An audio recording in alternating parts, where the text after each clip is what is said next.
Puji Tuhan, selamat malam Bapak Saudara semuanya, Salam. Selamat berjumpa kembali dalam online Discipleship Revival Total Ministry.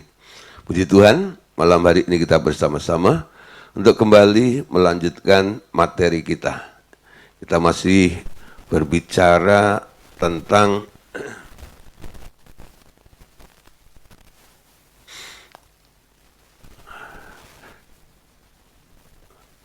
manusia baru, ya. Temanya masih tentang manusia baru. Ini bagian yang kedua malam hari ini. Oke, Bu Saudara. Seperti apa yang sudah kita bahas ya saat tadi malam, bagaimana menjadi manusia baru.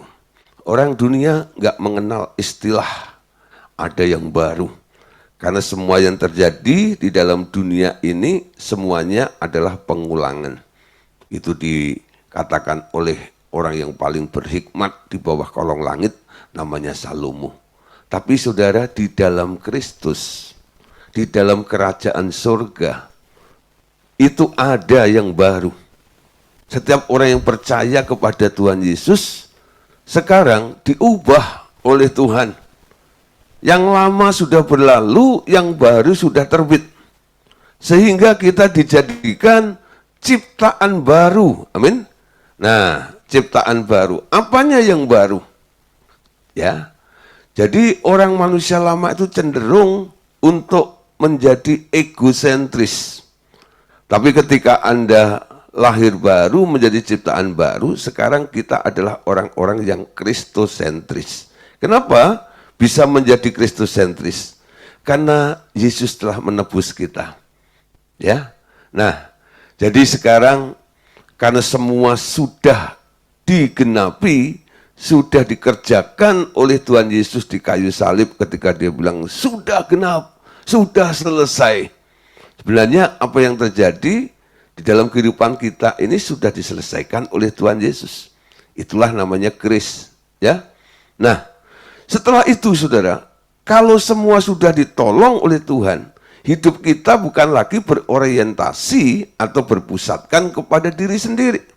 Sekarang kita mulai berpusat kepada Dia yang telah menebus kita. Hidup bagi Kristus. Amin. Nah, ketika kita mengarahkan hidup bagi Kristus, cara hidupmu berbeda. Ya. Cara hidup kita berbeda.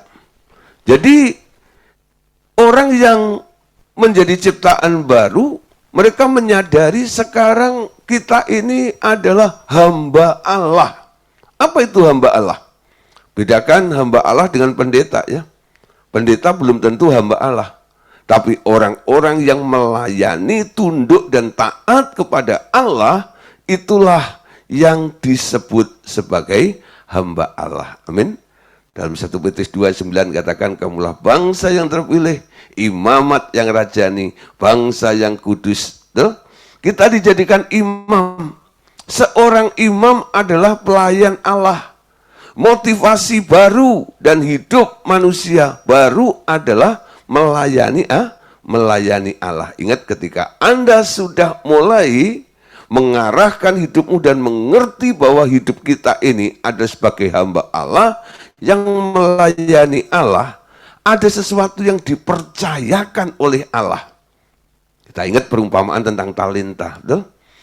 Ada yang diberi kepercayaan 5 talenta, ada yang diberi kepercayaan 2 talenta, ada yang diberi kepercayaan 1 talenta. Semua itu berdasarkan kapasitas atau kesanggupan yang ada di dalam diri Anda. Nggak peduli 5, nggak peduli 2 atau 1 yang dipercayakan kepada Anda. Yang terpenting adalah ketika Sang Tuhan itu kembali, Anda dituntut oleh Allah untuk mempertanggungjawabkan apa yang semua telah dipercayakan oleh Allah kepada kita semuanya. Amin. Jangan puas menjadi orang percaya, jadilah orang yang dipercaya. Ketika engkau telah dipercaya, apa yang dipercayakan oleh Allah harus dikerjakan. Kerjakanlah keselamatanmu dengan takut dan gentar. Jadi kita diselamatkan bukan hanya dibebaskan. Tapi Anda sekarang dipilih oleh Allah untuk menjadi hamba Allah, menjadi imam Allah di muka bumi ini, dipercayakan sesuatu oleh Tuhan. Amin. Nah, Bapak Saudara, kelanjutannya malam hari ini, bagaimana dengan yang namanya kepuasan akan jerih payah? Ya, kepuasan akan jerih payah. Saudara, Salomo adalah seorang yang penuh hikmat. Dan dengan hikmatnya, Salomo telah melakukan banyak hal yang besar. Artinya, Salomo itu adalah orang yang bisa dikatakan sebagai orang yang berprestasi. Betul? Apa prestasinya? Ia membangun bait suci yang sangat megah bagi Tuhan. Ia menjadikan Israel menjadi negara yang kaya raya. Dan puncak tertinggi dalam kejayaan Israel sepanjang sejarah. Saudara, kalau Anda melihat ya, seorang leader, seorang pemimpin ya, bisa berprestasi melakukan seperti apa yang terjadi pada Salomo ini. Wah, Anda sangat respect ya. Ini orang luar biasa nih. Ya. Apa yang dikatakan oleh Alkitab tentang Salomo? Dia membangun bait suci yang megah bagi Tuhan. Memang awalnya Daud yang pengen membangunnya. Tapi Tuhan menolak. Karena Daud itu tangannya berlumuran darah. Perang terus gitu ya. Banyak membunuh. Dan Tuhan bilang, nggak bisa Daud. Kamu nggak bisa membangun bait suci itu. Nanti anakmu yang akan membangun bait suci itu. Daud hanya mempersiapkan materi-materinya. Banyak ya, andil daripada Daud. Tapi yang melakukannya, yang melaksanakannya adalah Salomo. Di zaman Salomo itulah dibangun bait suci yang sangat-sangat begitu megah sekali, saudara. Ya, nah, untuk Tuhan semuanya itu. Dan bukan itu saja prestasinya. Ia menjadikan Israel menjadi negara yang sangat kaya raya. Bukan dari hasil dari dalam negeri saja. Tapi karena kesuksesan hikmat dan Salomo itu dilirik, ya, diperhatikan oleh bangsa-bangsa di sekitarnya. Nggak heran, banyak raja-raja dari sekitar negara Israel itu berkunjung ke Israel. Mereka bukan berkunjung dengan tangan hampa, tapi membawa upeti atau persembahan. Dan itu luar biasa, saudara. Membuat negara Israel pada waktu itu jadi kaya raya. Kenapa? Upeti dari negara-negara sekitarnya itu. Ya, nah saudara, puncak tertinggi ya dalam kejayaan Israel sepanjang sejarah itulah yang terjadi di masa pemerintahan Salomo itu. Nah, Salomo mungkin bisa berpikir, aku puas nih. Sudah melakukan semuanya itu, betul? Kalau Anda sudah bisa melakukan banyak hal, mungkin ada perasaan gitu ya.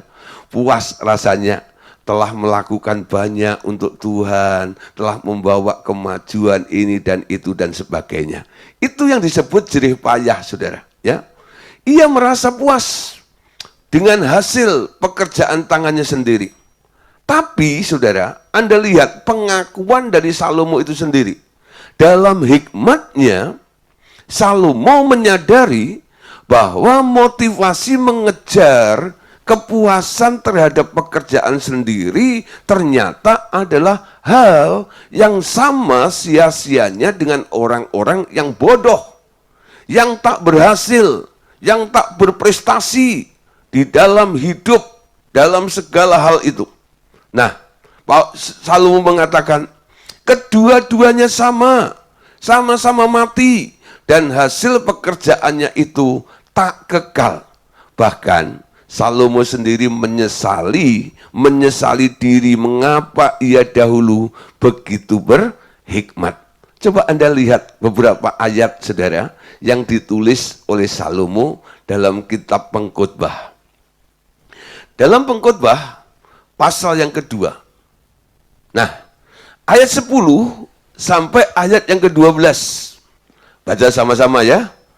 Pengkhotbah 2 ayat 10 sampai 12. Ini ungkapan daripada Salomo yang sudah saya jelaskan di depan, orang yang sangat berhasil, orang yang sangat berprestasi pada zamannya. Salomo mengatakan begini, aku tidak merintangi mataku dari apapun yang dikehendakinya, dan aku tidak menahan hatiku dari sukacita apapun, sebab hatiku bersukacita karena segala jerih payahku. Jadi awalnya Salomo itu merasa puas dengan prestasinya, ya. Dia katakan itulah buah segala jerih payahku, ya. Tapi ayat 11 katakan begini, ketika aku meneliti segala pekerjaan yang telah dilakukan tanganku dan segala usaha yang telah kulakukan untuk itu dengan jerih payah, lihatlah, segala sesuatu adalah kesia-siaan dan usaha menjaring angin. Memang tak ada keuntungan di bawah matahari. Lalu aku berpaling untuk meninjau hikmat, kebodohan, dan kebebalan. Sebab apa yang dapat dilakukan orang yang menggantikan raja, hanya apa yang telah dilakukan orang. Saudara, Anda perhatikan di sini. Ketika Salomo meneliti segala pekerjaannya, hasil dari segala jerih payahnya ini, lalu dia bilang, lihatlah, segala sesuatu itu adalah kesia-siaan, seperti ibaratnya orang menjaring angin. Lanjut ayat 13. Dan aku melihat bahwa hikmat melebihi kebodohan, seperti terang melebihi kegelapan. Mata orang berhikmat ada di kepalanya, sedangkan orang yang bodoh berjalan dalam kegelapan. Tetapi aku tahu juga bahwa nasib yang sama menimpa mereka semua. Maka aku berkata dalam hati, nasib yang menimpa orang bodoh juga akan menimpa aku. Lalu dia bilang begini, yang saya headlight ini penting sekali. Untuk apa aku ini dulu begitu berhikmat? Lalu aku berkata dalam hati, bahwa ini pun sia-sia. Karena tidak ada kenang-kenangan yang kekal, baik dari orang yang berhikmat, maupun dari orang yang bodoh. Sebab pada hari-hari yang akan datang, kesemuanya sudah lama dilupakan. Dan orang yang berhikmat mati juga seperti orang yang bodoh. Saudara, kalau ini diucapkan oleh orang yang nggak punya prestasi, yang nggak berhasil dalam keputusasaan, ya wajar. Tapi kalau diucapkan oleh seseorang yang punya prestasi luar biasa, dalam puncak keberhasilannya, dia bilang seperti itu kan aneh, betul? Kenapa, saudara? Ketika dibandingkan dengan nilai kekekalan, ternyata semua itu nggak ada di situ. Semuanya akan musnah. Baik orang berhikmat maupun orang bodoh sama-sama mati juga, betul? Nah, di sini nggak ada spesial. Kalau orang berhikmat umurnya pasti panjang. Kalau orang bodoh umurnya pendek, nggak juga ya.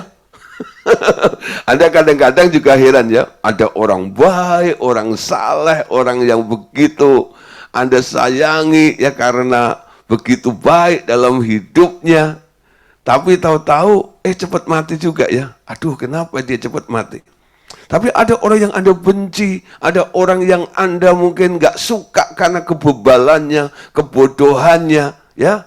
Nah, kebebalannya dan karena joroknya, kegagalannya, banyaklah kekurangan-kekurangan di dalam diri orang itu. Anda rasanya pengen kalau nggak ada orang itu kayaknya dunia akan jadi indah ya. Tapi harapan Anda untuk orang itu lenyap kayaknya nggak ada. Orang itu masih nongol terus di depan Anda. Seperti itu, ya. Nah, saudara, baik orang berhikmat maupun orang bodoh, Salomo mengatakan, dua-duanya sama-sama akan mati. Betul? Nggak ada yang kekal. Lalu dia bilang, ini semua adalah kesia-siaan. Amin. Nah, saudara, sebagai manusia baru, ciptaan baru, sekarang kita harus bisa memandang seperti Salomo melihat ketika dia menyadari. Tetapi setelah kami teliti semuanya itu, semua adalah kesia-siaan.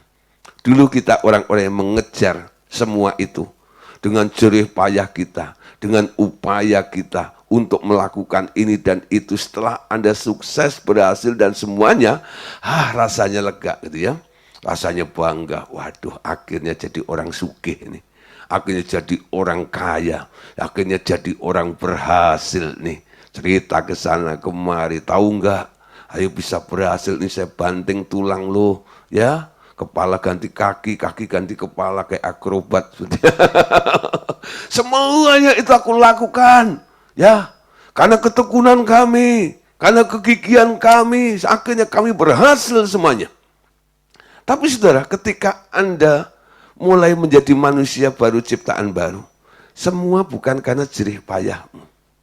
Semua karena anugerah Tuhan yang dipercayakan oleh Allah kepada Anda. Amin. Sekarang yang dicari bukan orang hebat.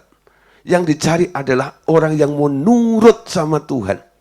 Orang yang mau taat sama Tuhan.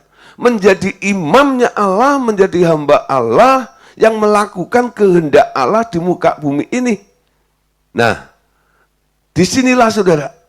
Sekarang yang dilihat oleh Allah adalah ketaatan di dalam diri Anda. Nilai ketaatan itu sangat-sangat dijunjung tinggi di dalam kerajaan surga. Betul? Yesus sendiri Anda tahu, ketika turun ke bumi, Bapaknya bangga dengan Yesus. Karena kamu taat nak, aku beri nama di atas segala nama. Setiap lutut bertelut, setiap lidah mengaku, Yesus adalah Tuhan. Ya, jangan Anda bangga dengan usahamu karena Anda berhasil. Anda harusnya bangga sebagai manusia baru, ciptaan baru. Karena Anda bisa taat, nurut sama Tuhan. Tuhan akan membawa Anda naik level. Dari kemuliaan kepada kemuliaan. Dari tingkat 1 ke tingkat 2 dan seterusnya. Tuhan akan membawa Anda terus sampai Anda berhasil sesungguhnya. Bukan karena usahamu, tapi karena Tuhan. Amin. Nah saudara, secara alami, semua orang punya motivasi seperti Salomo. Mencari kepuasan, melihat hasil karya sendiri. Itu sebabnya waktu hidupnya dipakai untuk mengejar cita-cita. Atau mengejar keinginan-keinginan. Yang kalau berhasil, ia merasa puas hidup di dunia. Tanpa sadar bahwa itu sia-sia. Karena hasilnya tidak kekal. Nah, Tuhan memanggil Anda untuk melakukan pekerjaan-pekerjaannya. Dan buahnya kekal. Kepuasan terhadap jerih payah di dunia harus digantikan dengan kepuasan karena ketaatan di bumi. Dan kelak menjadi kepuasan karena pekerjaan Anda kekal. Amin. Jadi kalau Anda melakukan apa yang diperintahkan Tuhan, Anda nurut sama Tuhan, Anda sedang mengerjakan proyeknya Tuhan di muka bumi ini, hasilnya kekal. Bukan hanya terjadi di bumi ini, tapi sampai di surga nanti pun, itu bisa kita banggakan di hadapan Tuhan. Ada nilainya di situ. Ya, Yohanes pasal 15 ayat 16. Katakan, bukan kamu yang memilih aku. Tetapi akulah yang memilih kamu. Aku telah menetapkan kamu supaya kamu pergi dan menghasilkan buah. Dan buahmu itu tetap, buahmu itu kekal. Supaya yang kamu minta kepada Bapa, supaya apa yang kamu minta kepada Bapa dalam namaku diberikannya kepadamu. Amin. Nah saudara, jadi kita sekarang harus bisa melihat semua apa yang kita kerjakan ini ada nilai kekalnya atau tidak. Kalau tidak, saudara, nanti nggak ada hitungannya ketika engkau ketemu dengan Tuhan. Dan banyak orang menyesal. Kenapa sepanjang hidup saya ini hanya saya pakai untuk mengejar perkara-perkara yang nilainya fana, nilainya tidak kekal. Ya, upahmu besar di surga, mahkota yang tak layu. Nah, itu yang harus kita kejar. Paulus, saudara, ketika dia ikut Tuhan, motivasinya berubah. Karena dia menjadi manusia baru, ciptaan baru. Apa semua yang dulu menjadi keuntungan bagiku, aku anggap sampah.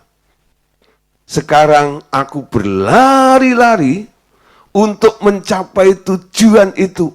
Mencapai garis akhir, mencapai garis finish, yaitu panggilan surgawi, di mana mahkota telah menanti aku di sana. Amin. Apakah Bapak Ibu Saudara pernah berpikir sampai di situ? Kalau belum berpikir, jerih payahmu adalah perbuatan yang sia-sia. Betul? Karena itu hanya Anda bisa nikmati sebentar saja.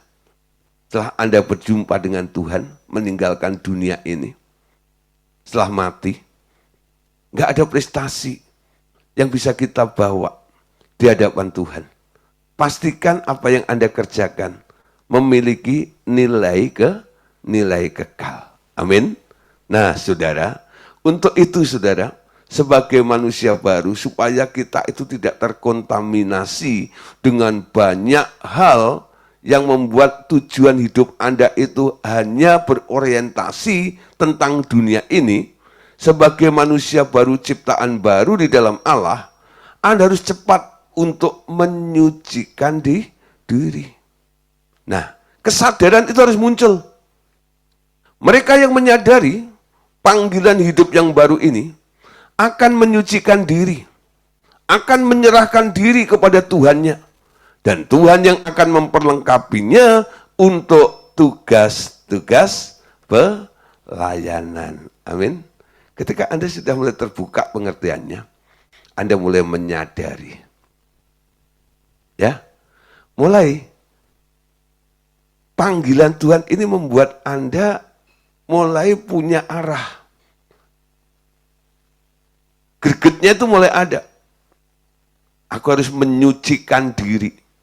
Ya, ingat saudara, kata menyucikan dan menguduskan diri. Ya, menyucikan diri, menyerahkan diri kepada Tuhannya, dan Tuhan akan memperlengkapi kita dengan tugas-tugas pelayanan. Ada beberapa orang kadang-kadang tanya, Pak, saya harus melayani apa? Kalau Bapak kan banyak pelayanannya, karena banyak orang yang sudah kenal Bapak sebagai hamba Tuhan. Kalau saya harus melayani apa, Pak? Saudara, jangan berpikir seperti itu. Ya, kenapa? Ya, Anda nggak ada job dalam pelayanan. Nah, sekarang kita harus melihat satu ayat ini lebih dulu. Dalam 2 Timotius 2 ayat 21. Perhatikan di sini. Ya. Jika. Nah, kata jika itu artinya sebuah persyaratan, betul? Sebuah persyaratan. Syaratnya ini. Jika seseorang menyucikan dirinya dari hal-hal yang jahat. Jahat di sini pakai kata unclean, ya. Ia akan menjadi perabot rumah untuk maksud yang mulia. Ia dikuduskan, ia dipandang layak untuk dipakai tuannya dan disediakan untuk setiap pekerjaan yang baik. Amin. Nah, tidak cukup hanya menguduskan diri, tapi Anda harus melakukan menyucikan dirinya. Menguduskan itu artinya Anda dipisahkan, mengkhususkan hidupmu untuk Tuhan. Ya, sebagai tekad, aku nggak hidup untuk dunia lagi, tapi aku mau hidup untuk Tuhan. Tapi saudara, Anda harus melengkapi juga dengan menyucikan. Artinya, hal-hal yang telah mengotori di dalam diri Anda itu harus dibersihkan. Ya, harus dibersihkan. Pikiran-pikiran duniawi, pikiran-pikiran daging, ya, itu harus dibersihkan dari diri Anda. Ketika seseorang menyucikan diri dari hal-hal yang jahat, ya, jahat itu apa? Saya pakai gambaran begini. Ketika Habel dan Kain mempersembahkan korban, ya, di hadapan Tuhan. Nah, korban Habel diterima oleh Tuhan, dipandang baik oleh Tuhan. Sementara korbannya Kain tidak diindahkan, tidak dipandang baik, betul? Alias jahat. Kenapa?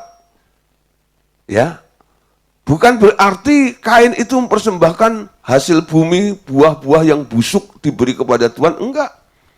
Anda lihat kalau ada orang-orang yang pada hari-hari tertentu, keyakinan tertentu, mereka mempersembahkan korban kepada yang disebut ilah-ilah mereka, cari saudara, bukan buah-buah yang murahan, cari dari toko buah yang mahal, tuh ya, karena mau dipersembahkan kepada yang agung, yang mulia dan sebagainya. Saya yakin Kain pun saudara mempersembahkan buah yang nomor 1, yang terbaik.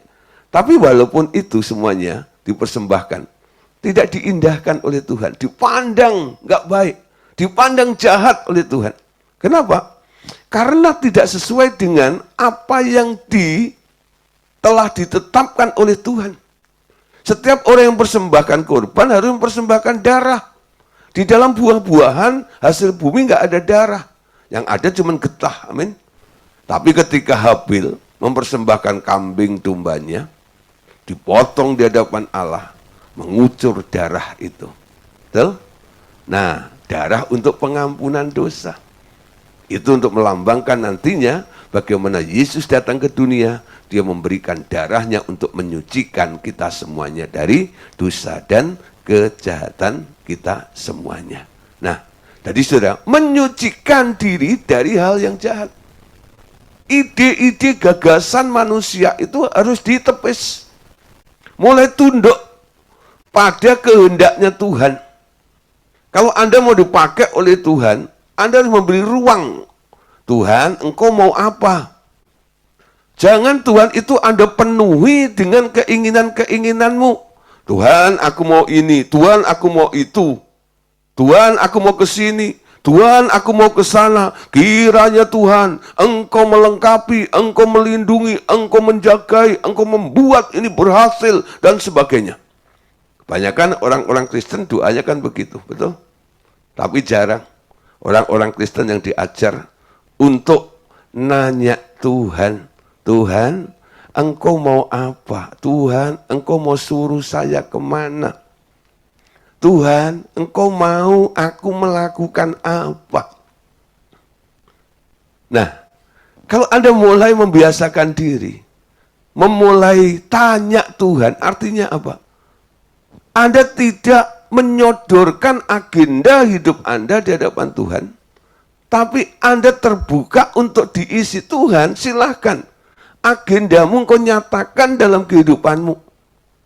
Datanglah kerajaanmu, jadilah kehendakmu di bumi seperti di surga.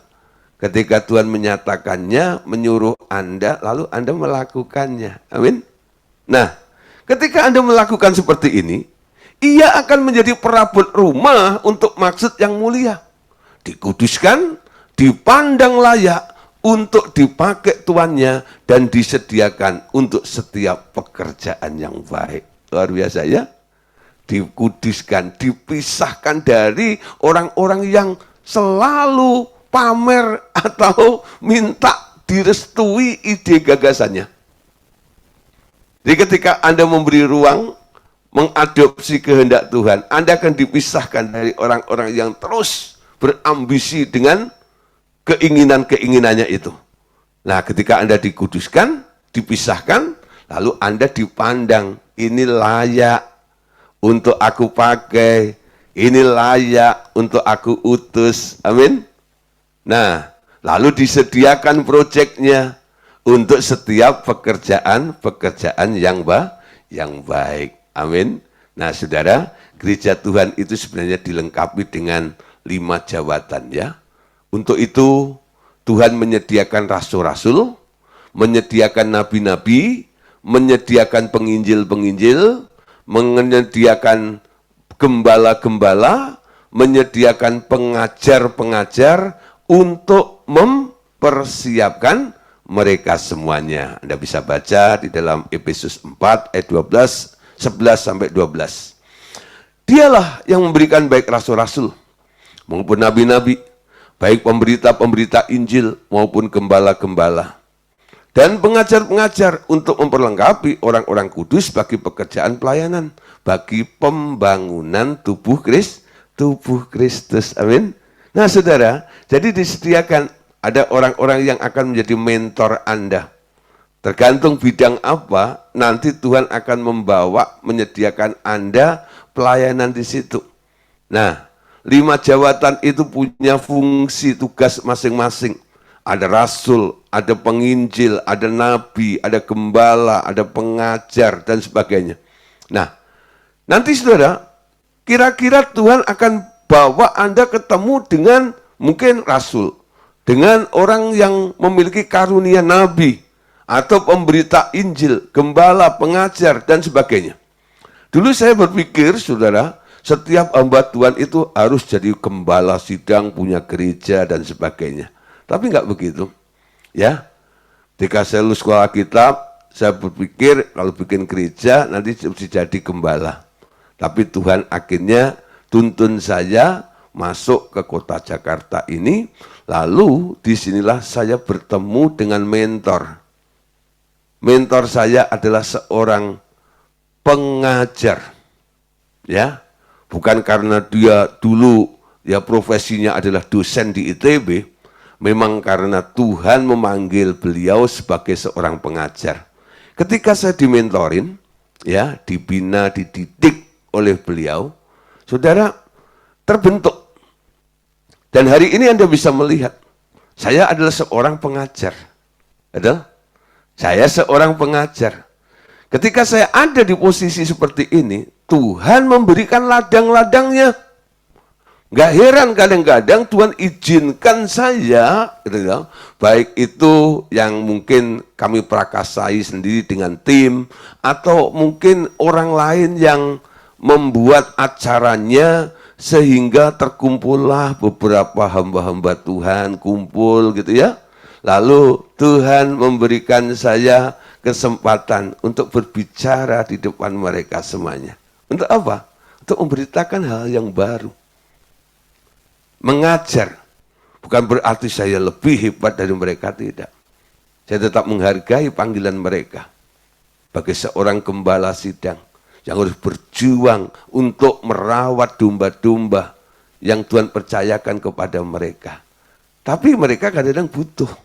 Ada sesuatu yang baru, yang perlu dikoreksi. Nah, itulah tugas daripada seorang pengajar. Nangkep saudara ya? Jadi nggak tahu Bapak saudara yang ikut Zoom malam hari ini, ya nanti Tuhan akan pertemukan dengan Anda dengan orang yang punya karunia rasul, nabi, ya penginjil, gembala, atau pengajar.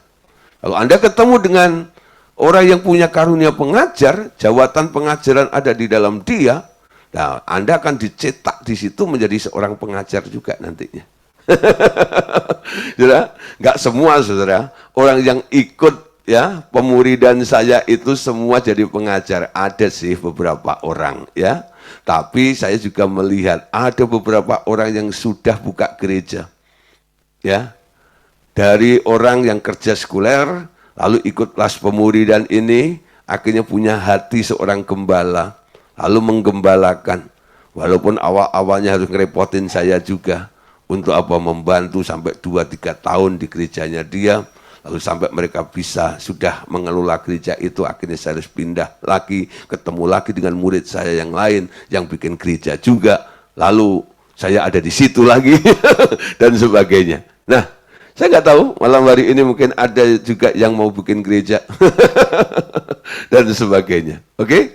Yang penting di sini, saudara, kalau Tuhan sudah mengususkan memanggil Anda, Dia akan melengkapi Anda. Ibrani 13, ayat 20-21.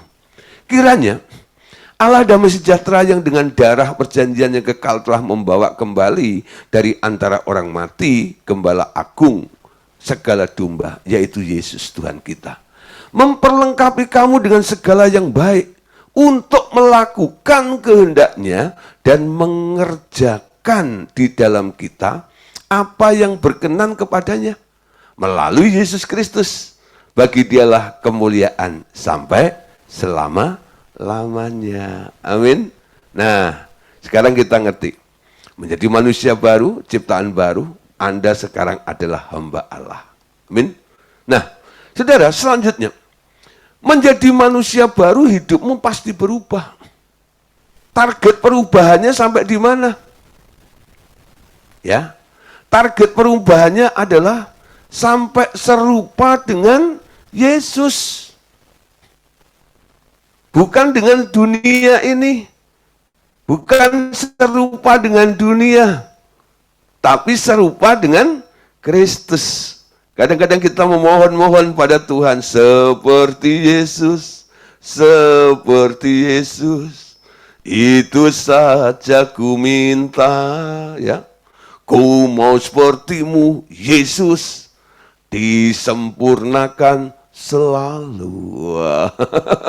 Jadi seperti Yesus. Dan ini merupakan satu ketetapan predestinated ya, yang Tuhan telah tetapkan kepada setiap orang yang dipanggil oleh Dia.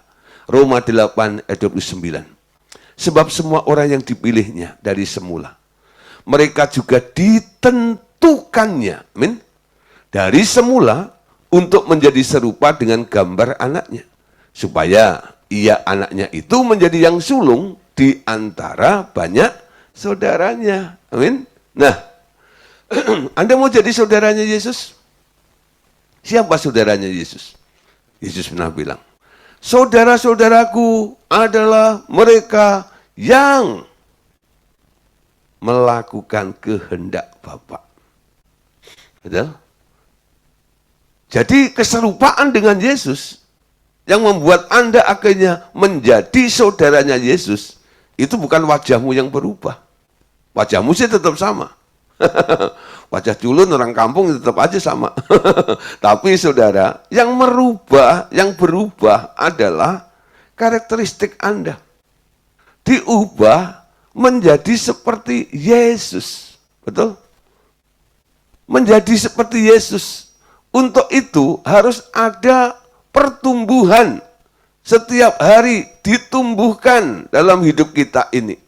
Nah, manusia baru itu harus terus-menerus bertumbuh sampai menjadi serupa Kristus. Tak boleh berhenti tumbuh. Sebab orang yang berhenti tumbuh akan menurun dan balik kepada dasar lagi. Harus memulai lagi sebagai pemula. Catatan baik-baik ya. Selama Anda belum menjadi seperti Kristus, jangan sekali-kali berhenti bertumbuh. Sampai kapan Anda bertumbuh? Sampai menjadi seperti Yesus. Sekarang Anda cek. Kira-kira pertumbuhan Anda sudah loading berapa persen?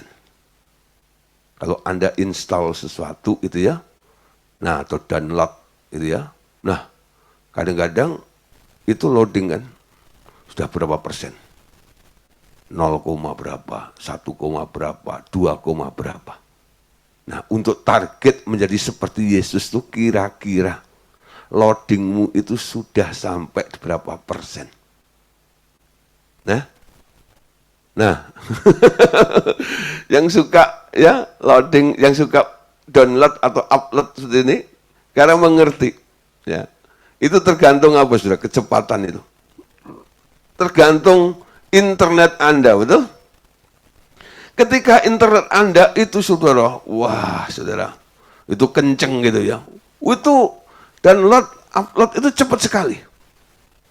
Tapi kalau internetnya lemot, nah apa yang terjadi?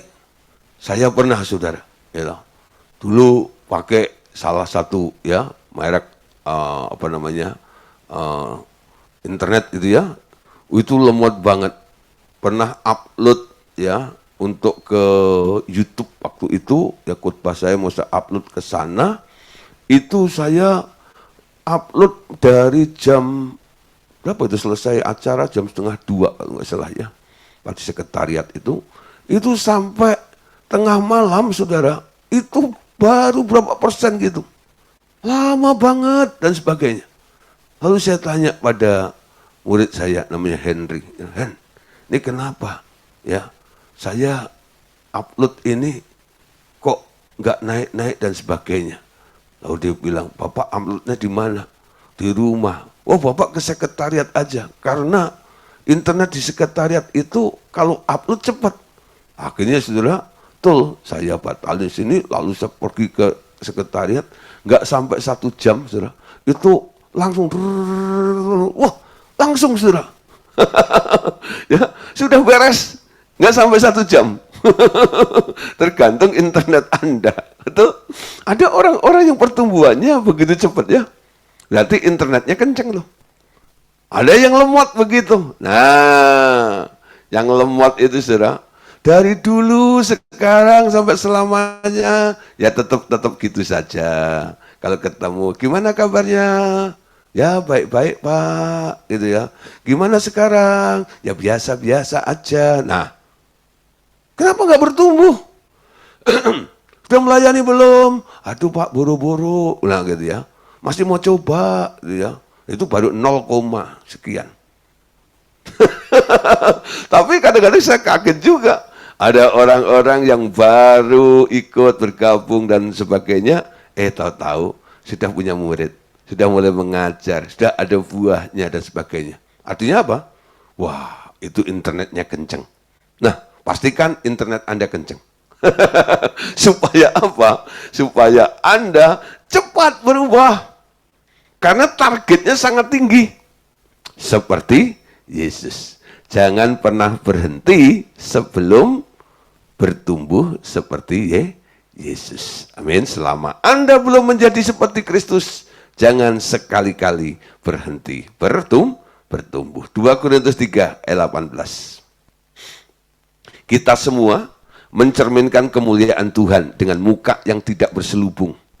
Karena kemuliaan itu datangnya dari Tuhan yang adalah roh, perhatikan, maka kita sedang diubah menjadi serupa dengan gambarnya dalam kemuliaan yang semakin besar. Memang Anda belum berubah, tapi Anda sedang diubah untuk menjadi serupa dengan gambaran anaknya dalam kemuliaan yang semakin besar. Anda bisa berkata, saya sedang diubah.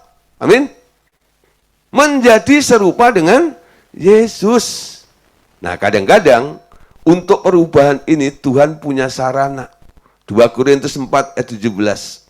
Sebab penderitaan ringan yang sekarang ini akan menghasilkan bagi kami kemuliaan kekal yang melebihi segala-galanya, jauh lebih besar daripada penderitaan kami. Amin. Anda mau semakin mulia? Banyak orang kan pengen semakin mulia ya. Untuk bisa mulia, kendaraannya cuma satu. Suffering. Ya. Gak ada kemuliaan tanpa penderitaan. Gak ada kemuliaan tanpa penderitaan. Penderitaan di sini bukan karena penderitaan kesalahanmu. Karena Kristus. Anda menderita karena Tuhan. Menderita karena kebenaran. Alkitab mengatakan, roh kemuliaan itu sudah ada padamu. Betul? Jadi kalau Anda melakukan kebenaran, ikut Tuhan, lalu masih menderita, jangan mengeluh. Haleluya, puji Tuhan. Sebentar lagi kinclong, amin. Sebentar lagi tambah mulia. Karena roh kemuliaan sudah ada di situ. Nah, pastikan saudara, pertumbuhan Anda cepat. Jangan pernah bertumbuh kalau Anda belum diubah sama seperti Kristus. Nah, Sebagai manusia baru, ciptaan baru di dalam Tuhan, yang menjadi pertanyaannya adalah, siapa yang hidup di dalam tubuh Anda? Ya, siapa yang hidup di dalam tubuhmu? Ini penting. Dan ini nanti yang akan menunjang Anda akan bertumbuh menjadi seperti Yesus. Bagaimana seseorang dapat menjadi serupa Dia? Melalui pergaulan setiap hari dengan Tuhan Yesus. Melalui pergaulan setiap hari dengan pertolongan Roh Kudus. Chatting. Kalau Yesus ada di dalam hati Anda, bukan hanya seperti lagu anak sekolah minggu, Yesus dalam hati saya senang, hati saya senang, hati saya senang. Bukan hanya gitu. Tapi ketika Anda sadar ada Yesus di dalam hatimu, ajak ngobrol itu. Amin. Ajak ngobrol Tuhan Yesus itu. Jangan dianggurin. Chatting. Ya. Besarkan Yesus.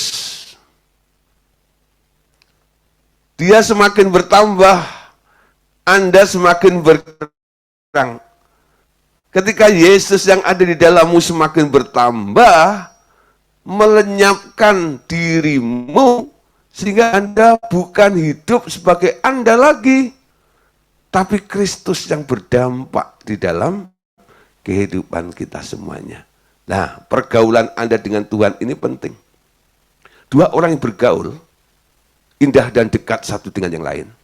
Lama-kelamaan wajah mereka akan berubah menjadi mirip satu dengan yang lainnya, betul? Contoh Henokh, saudara.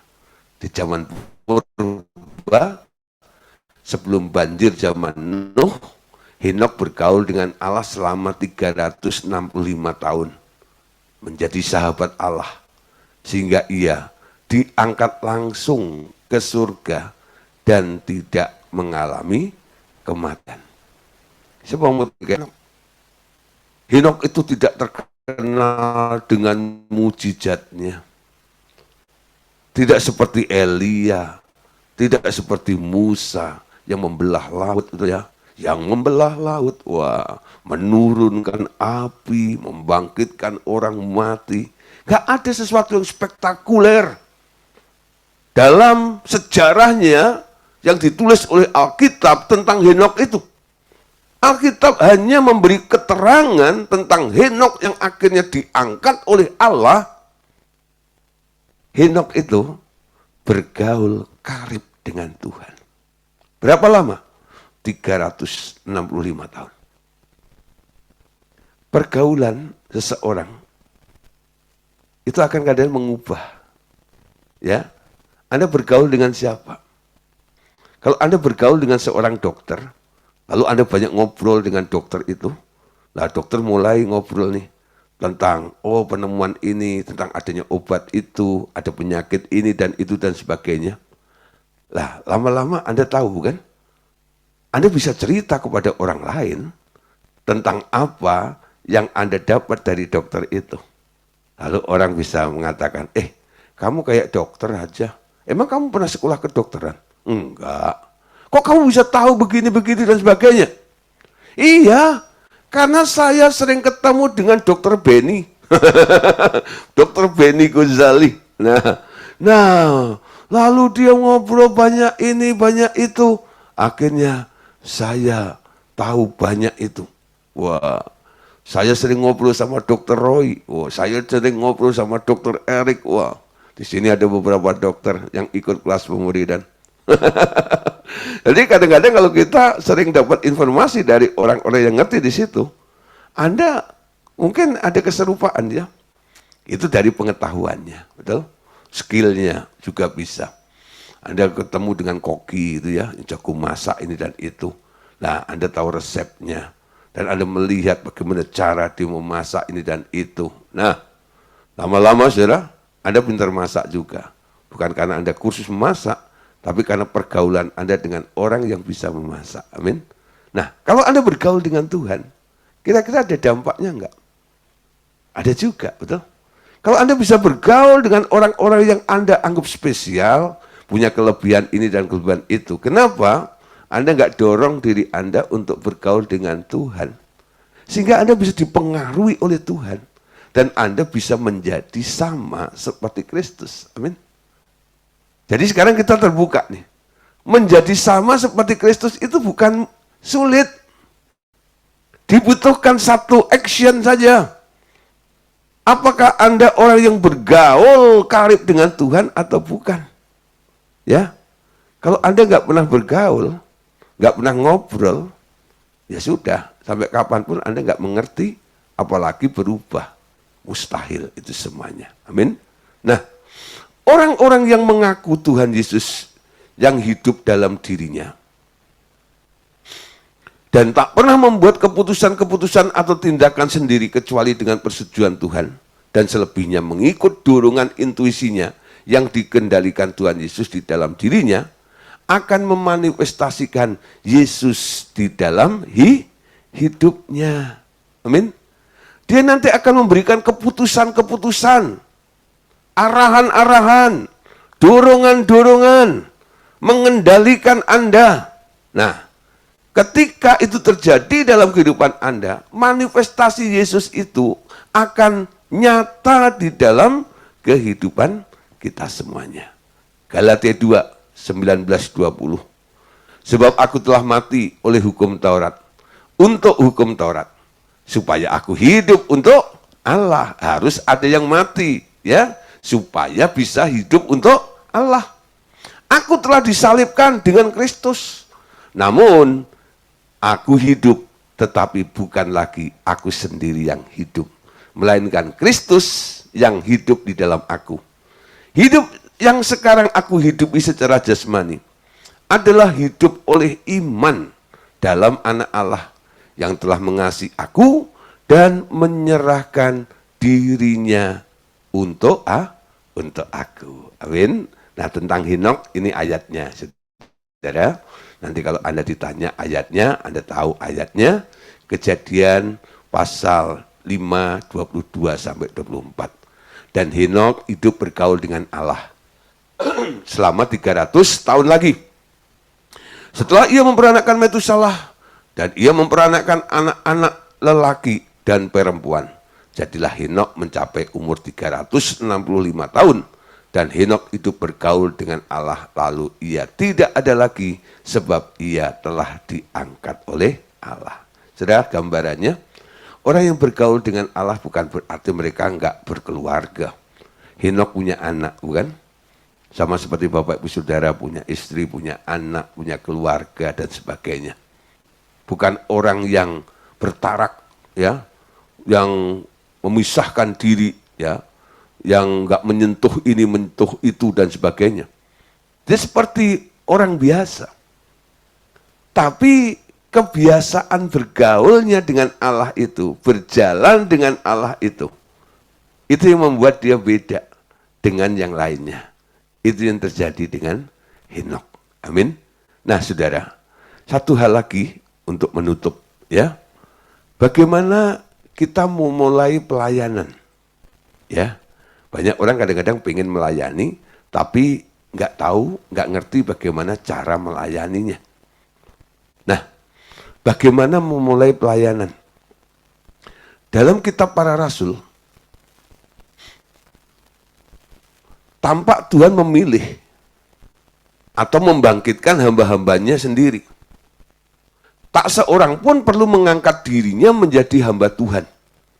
Tetapi mereka yang selalu menyediakan diri bagi Dia, Tuhan akan mengutusnya untuk suatu tugas. Ingat ya, banyak orang-orang kadang-kadang mengejar gelar ini, mengejar akademis ini dan itu, supaya mendapatkan pengakuan saya hamba Tuhan. Tadi malam saya sudah sebutkan, ya memang perlu. Ya, secara organisatoris kadang-kadang Anda harus jadi pendeta muda, pendeta pembantu, pendeta penuh, ya. Gelar STH, STMC, Esteller, ya, doktor dan sebagainya. Nah, kalau memang Anda punya ya nggak masalah. Gitu ya. Tapi sebenarnya bukan itu modal untuk sebagai Anda sebagai seorang hamba Tuhan.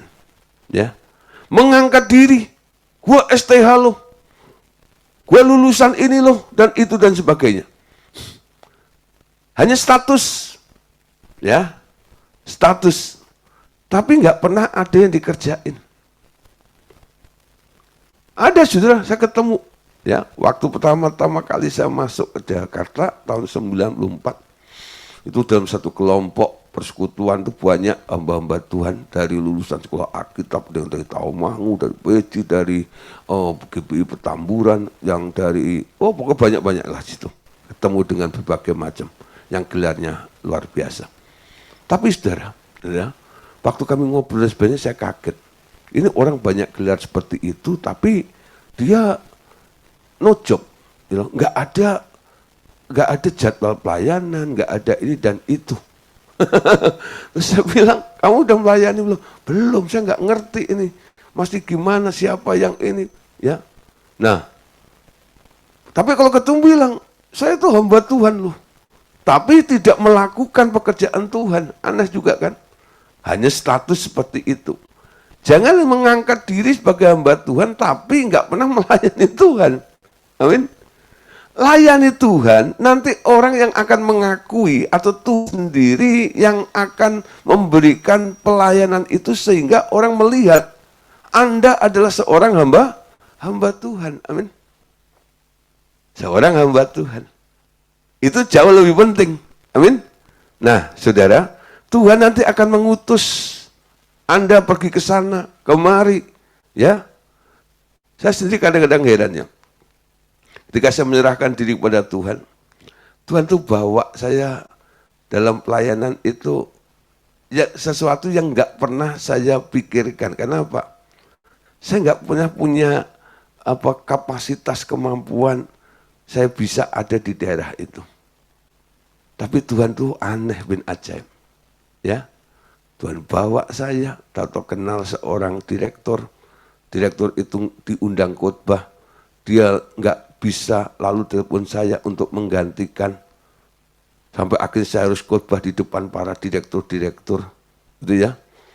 Nah, jadi ini bukan sebuah kebanggaan untuk sombong, bukan, tapi saya mau katakan kepada Bapak Ibu Saudara, Anda lihat, kalau Tuhan, ya Anda sudah menyerahkan diri Anda pada Tuhan, Anda bisa ada di tempat mana aja.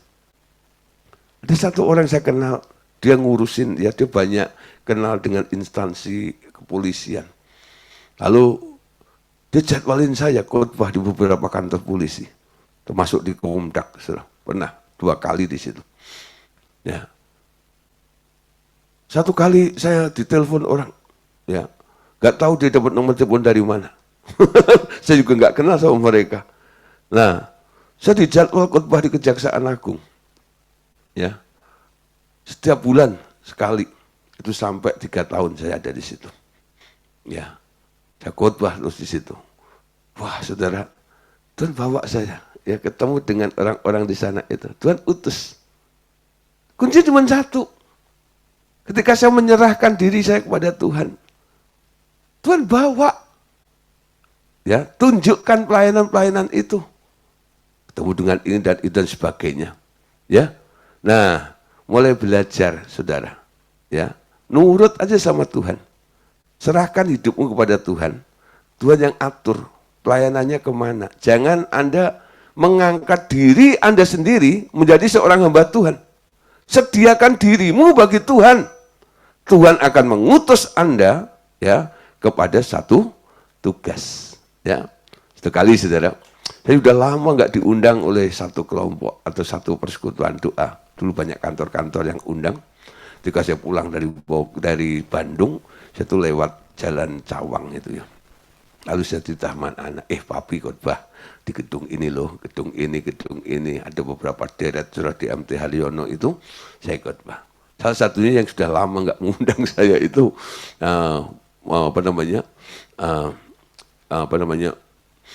satu perusahaan, ya, di sana, ya, Indomobil, ya loh. Lalu saya bilang, papi pernah di sini, tapi udah lama nggak ke sini. Tapi saya cuma ngomong begitu aja, saya terus doa gitu ya sama Tuhan gitu ya. Nah, terus saya bilang, ini walaupun nggak ada pelayanan, saya itu buka laptop saya, bikin khotbah gitu kalau macam. Setelah ada persiapan berapa judul khotbah gitu, ada telepon saudara. Katanya dari Indomobil. Saya bukan berdoa, wiskrap, oh biar undang saya gini-gini. Enggak. Ya. Ternyata saya tahu mekanisme ini. Sediakan dirimu, persiapkan. Ya. Banyak orang kadang menyediakan diri tapi enggak mempersiapkan diri. Ada juga. Nah, persiapkan diri Anda. Ketika ada persiapannya dan Anda dipandang siap, Tuhan akan mengutus Anda. Nangkep saudara? Ya. Nah, saudara, Anda perhatikan panggilan Tuhan terhadap Paulus. Paulus yang sedang giat-giatnya menganiaya orang Kristen pun tak berdaya menolak panggilan Tuhan untuk berbalik melayaninya. Simon, si tukang sihir, walau sangat ingin memiliki kuasa yang dimiliki Petrus, tak kuasa membeli jabatan itu. Tapi yang selalu rajin menyediakan diri dalam segala bentuk pelayanan tubuh Kristus, seringkali tumbuh terus sampai dipilih oleh Roh Kudus untuk menjadi pelayan Tuhan. Anda lihat ya, kontras sekali. Paulus yang hatinya sebenarnya nggak ada sama sekali mau melayani Tuhan. Malah memusuhi pekerjaan Tuhan. Tapi Tuhan pilih. Sementara ada Simon tukang sihir yang getol pengen melayani, tapi nggak dipilih-pilih juga. Kenapa? Allah melihat hati, betul ya? Kadang-kadang orang yang actionnya, perbuatannya jahat, belum tentu. Kadang-kadang hatinya jahat, belum tentu. Nggak semua sih, gitu ya. Tapi ada orang yang karena terkondisi seperti itu, sebenarnya hatinya nggak gitu. Bisa terjadi seperti Paulus ini. Sehingga Tuhan pilih Paulus. Sampai Tuhan sendiri bilang sama Ananias ketika Ananias disuruh mendoain Saulus, dia bilang, orang ini adalah alat pilihanku. Nah, Tuhan sendiri yang meneguhkan seperti itu. Padahal itu orang jahat, betul? Tapi dipakai Tuhan. Dan apa yang dikatakan Tuhan itu betul. Paulus akhirnya menjadi hamba Tuhan yang militan. Karena dipilih oleh Tuhan. Allah nggak pernah salah memilih orang. Kenapa Simon tidak diizinkan? Karena hatinya jahat. Ya, hatinya gelap. Walaupun dia mau kasih ekstra kolektor, mau beli itu urapan. Petrus bilang, binasalah kiranya engkau dengan uangmu itu. Sangkamu karunia bisa dibeli dengan uang itu. Ada orang-orang yang sudah mengandalkan uang untuk bisa populer, melayani ini dan itu. Bukan berarti pelayanan itu nggak butuh duit. Butuh kadang-kadang. Tapi bukan karena uang, ya, Anda bisa melayani. Tapi karena digerakkan dan panggilan Tuhan. Amin. Nah, saudara, lanjutnya begini. Banyak orang mengangkat dirinya sendiri menjadi hamba Tuhan. Tanpa ada pengutusan yang jelas dari Tuhan sendiri. Mengaku-ngaku jadi hamba Tuhan. Tanpa peneguhan dari Roh Kudus. Atau nubuatan yang jelas adalah berbahaya. Ia akan berterus terang kelak pada akhir zaman. Aku tidak kenal engkau. Amin. Nah, harus ada pengutusan dari Tuhan. Kadang-kadang ada orang yang dinubuatkan. Saya berapa kali dinubuatkan oleh beberapa hamba Tuhan yang tidak saya kenal. Ya. Orang dari luar negeri doain nubuatannya tentang pelayanan. Padahal mereka tidak tahu saya hamba Tuhan. Ketika saya maju, doain tentang pelayanan. Aneh. Kenapa? Tuhan tahu saya seorang hamba Tuhan. Betul? Isi beritanya seperti itu. Nah, kisah 8. 18-20. Perhatikan ini ya. Ini kisahnya Simon tadi itu. Ketika Simon melihat bahwa roh itu diberikan melalui penumpangan tangan rasul-rasul itu, ia menawarkan uang kepada mereka. Serta berkata, berikanlah juga kepadaku kuasa itu, supaya jika aku menumpangkan tanganku atas seseorang, ia boleh menerima Roh Kudus.